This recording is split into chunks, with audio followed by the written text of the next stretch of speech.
Hello and welcome to another Office Field Guide. Today we're looking at Take Your Daughter to Work Day. This is the 18th episode of the second season of The Office, or 24th episode overall. The setup for this one is that the Scranton branch is having a Take Your Daughter to Work Day.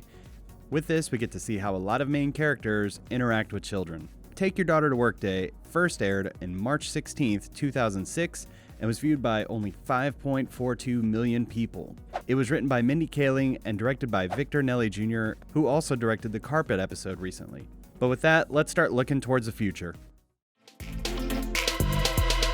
No one asked you anything ever? So really, the big thing I wanted to talk about for this episode was the child actors. First up, Stanley's daughter is portrayed by Jazz Roykle. I couldn't dig up much about how she got this part, but Roykle is still currently acting. She's had a lot of roles in series that I've never heard of before, but it is cool that she's still working. It is funny that she would have been about 17 or 18 years old when she filmed this episode. So Michael's confusion is slightly warranted. I'm in 8th grade. Oh. She's in middle school. Yeah, middle school's amazing. It is extraordinary. An extraordinary time. Okay, next up, Sasha is portrayed by Delaney Ruth Farrell. First, she's freaking adorable. Okay, tell him what you wanted to say. Do you need any help? No, thanks. But it is cool that the same young actress returns for the Free Family Portrait episode in 2012. 1, 2, 3. And this one blew my mind. Abby is portrayed by Haley Daniels, as in Greg Daniels' daughter, which was, wow, I had no idea. But past that, Meredith's son, who we see several times throughout the series, is portrayed by Spencer Daniels, as in Greg Daniels' son, who even took up precious real estate in the finale episode of the series. Jakey? Mom? It seems as though Haley is not acting anymore, but Spencer Daniels is still currently working. And I don't know how to say this name, but it's Alec Zorbnak. This kid, who's interviewed by Edward R. Meow, is the son of the producer, Kent Zorbnak. Think I'm saying that right? And the last child actor I thought we'd talk about is the one who played the young Michael Scott. So, what's your name? That's me. Hi, Michael. I'm Ed. This actor's name is Jake Kalendar. I did a little bit of digging around, and I reached out to Mr. Kalendar this last week, and he was gracious enough to share some of his stories with me. Take us back. How did you find yourself as young Michael Scott? I don't even remember how it got started. I think maybe my sister was involved with these, they're called show camp. I don't know if they're still doing it. It was like musicals that they put on. And I remember I just kind of sat in on one of the classes because I think my sister was doing it. And they just let me be in it. Continued with that once I did a few plays. And then got a manager, started doing more auditions, did a few commercials, and then I auditioned for this, and I don't even remember the audition. I just vaguely remember going on the set of The Office, you know? Are you a fan of The Office?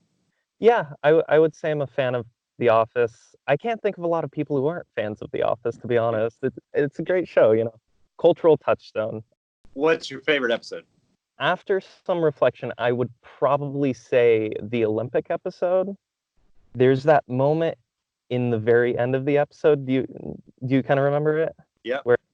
Yeah, and Michael's kind of bummed out and reluctant, and you know, you can tell he's sad, and everyone sees this, Jim sees this, and they award him the gold medal. He doesn't really know what's going on because he just got a yogurt lid as a medal for no reason.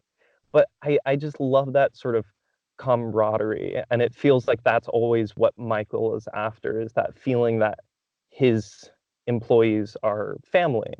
I'm like super curious what their direction for you were, because to me it's one of those pinnacle moments for Michael Scott to kind of, you get so much of his background. I want to be married and have 100 kids so I can have 100 friends and no one can say no to being my friend. The showrunners had to be, it's got to be like this, you know, there was a thing they were going for. So what was it like? Well, as far as direction, you know, I don't think they had to prod me too much, because I have a lot of nervous energy, and I get angry a lot. And so I think that works with my 2 episodes, Take Your Daughter to Work Day, just nervous and weird little kid. Yeah, that fits Michael Scott. That also fits me. Awkward, easy. I can pull that off. That's not acting. That's just me. I do remember having a lot of fun on the set because that was a bigger set than I was used to. We did actually have a trailer for me. So I showed up and I have a picture somewhere of me in a little suit. And I got tea beforehand, spilled the tea on my shirt, so we had to replace the shirt. But as far as meeting anybody, I only met Steve Carell, but I met Steve Carell on the first shoot for Take Your Daughter to Work Day, and I feel bad about this as an adult.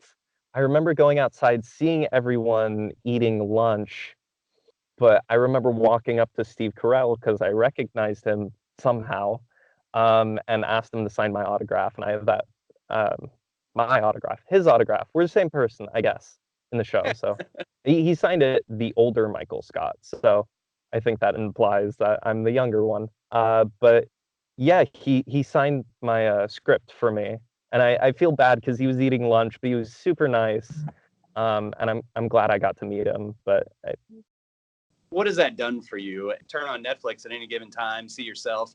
And like I said, that moment is such a pinnacle moment, for Michael Scott in that sense. Right. So that's just how far back it goes. Right. I mean, did you ever use this, to kind of brag to your friends? Quite the contrary.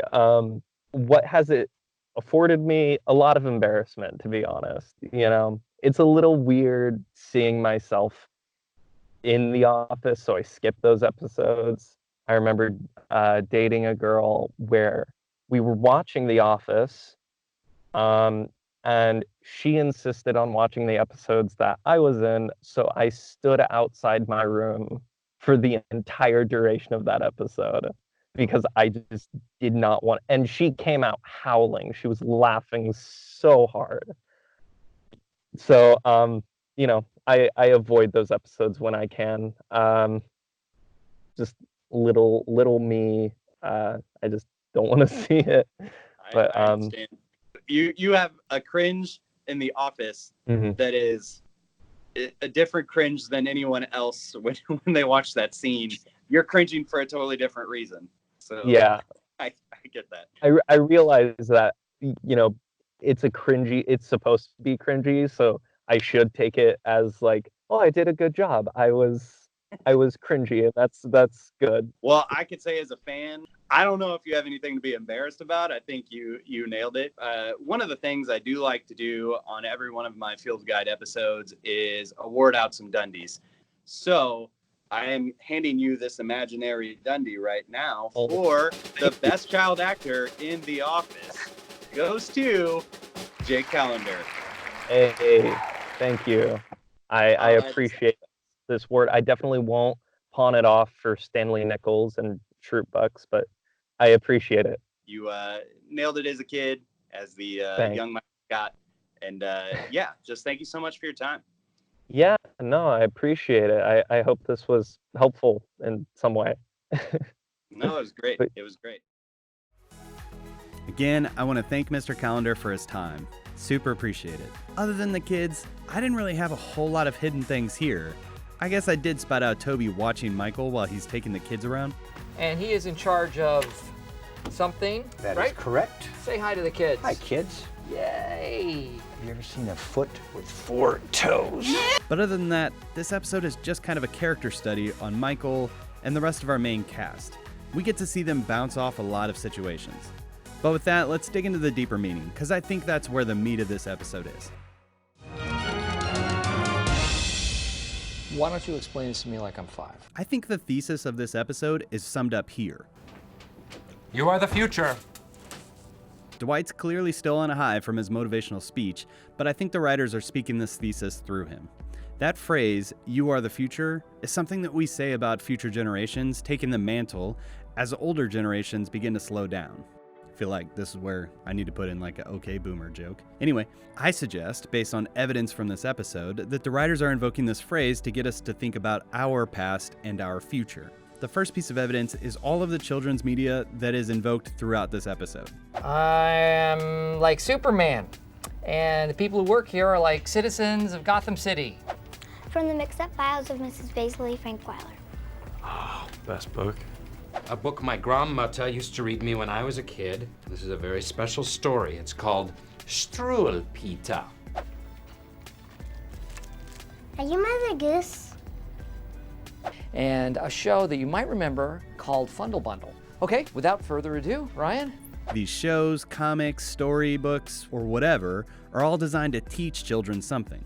And then cuts their thumbs clean off. Dwight, what the hell are you reading? These are cautionary tales for kids. My Yeah, you know grandmother. what? This episode even ends with, And teach your children well. Why does he own a guitar if he doesn't know how to play?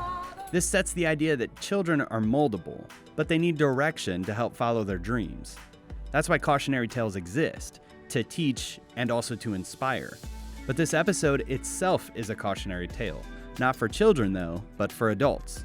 Throughout this episode, people are being forced to deal with their insecurities, inadequacies, and their dashed dreams. The obvious and most pinnacle moment of this is with Michael.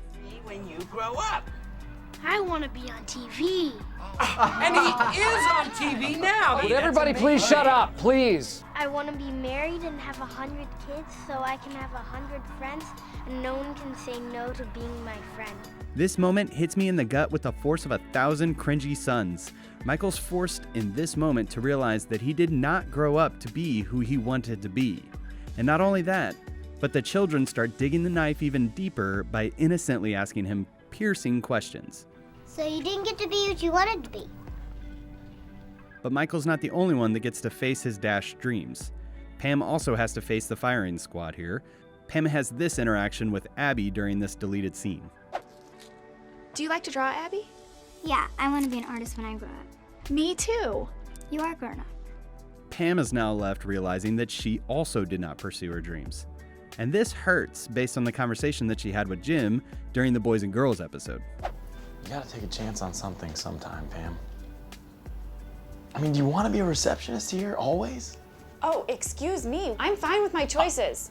And when dashed dreams are brought to someone's attention, they're forced to deal with it. We see these same concepts at play in the subplots with Ryan and Kelly. Kelly's not happy with where her relationship is, and so she throws Ryan under the Stanley bus. Sniffing around her anymore this afternoon. Do you understand? Yes, sir. Boy, have you lost your mind, because I'll help you find it. What you're looking for, ain't nobody gonna help you out there. Jesus can come through that door and he's not gonna help you. Which may be my favorite Stanley moment of all time. We also have Dwight and Angela. You know, I never misbehaved in front of my father because he was a very strict disciplinarian. I can only hope my Nate has some of those same qualities. Horrible little latchkey kid who got suspended from school. So... Meredith! And we also have this deleted scene with Kevin dealing with his inadequacies.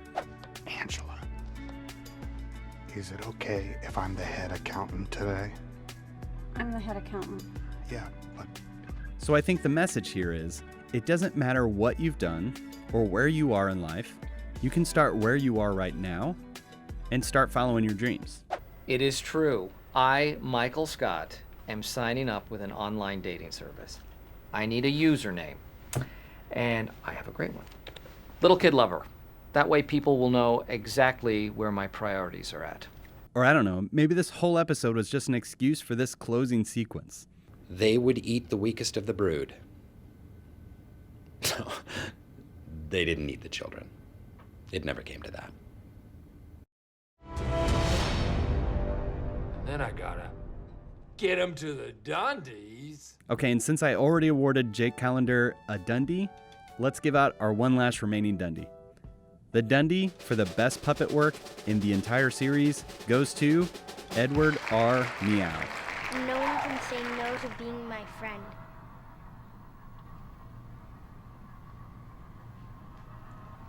And just think about that. That's a person's hand on a local access children's television show exhibiting shock over the dreams of a socially awkward child. This moment It just has all of the feelings wrapped up into it. And then Michael staring at the screen afterwards. Whew. Okay, let's rate this thing. What gives you the right? This cold opening isn't really a cold opening. It's just an extended sequence from the episode itself. It sets the pace for the episode, which is good, but it's also indicative of the problem of this episode. It's just kind of boring. I'm going to give this cold opening and this episode a 2 out of 5. I love the young Michael Scott moments. Other than that, this episode is very Season 1-esque, and I think you know how I feel about Season 1. But that's just what I think about this episode. What are your thoughts? Am I being too hard on this one? Leave it in the comments. Again, I want to thank Mr. Kalendar for joining us today. As always, if you like this episode, give this video a like, subscribe. Thanks for watching, and we'll see you next time. 4 toes. What are you doing? Stop it! Stop it! Just no! Would you cut it out? What is your problem? The hair covers No. it We're up, not both gonna of you. see. We're not gonna see the.